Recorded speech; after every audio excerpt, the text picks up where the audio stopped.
batang masigla, totoo, may hawak kaming munting plato. Pag-asa ang laman nito. Kahit simpleng handog lang, ngunit puno ng pagmamahal. Bawat suko, bawat tawa, kasama ang iyong sasaya.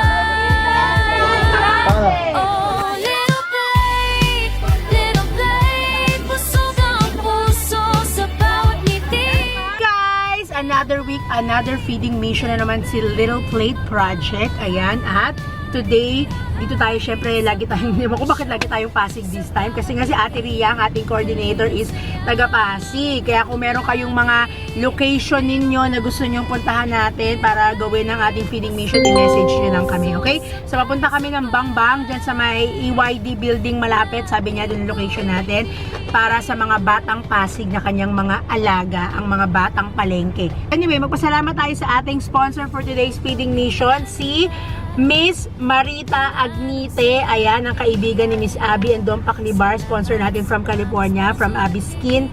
Regular customer kasi ni Miss Abby. So again, thank you Miss Marita Agnite, and of course, ang friend ko rin si Chris Stephanie Martinez. Ayan, dyan sa California din. So maraming salamat for sharing your blessing, for feeding the kids. Tuloy lang tayo araw-araw sa kabutihan, walang sawa.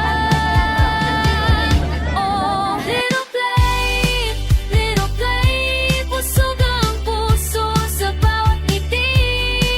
Little plate, pagmamahal ang aming ihahain sa bawat misyon, sa bawat ngiti. Galing at saya ang aming hatulagi. Little plate, busog ang puso, sabay-sabay nating awitin. Kahit saan, kahit ilan, tulong ay di kailangang plan. Sa maliit na plato ng kabutihan, may malaking pagbabago at kamangihan.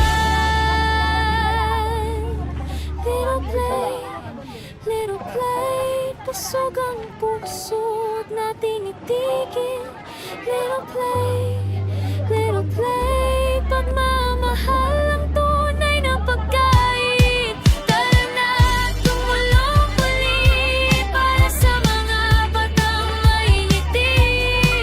Little plate, busog ang puso, busog din ang ngiti.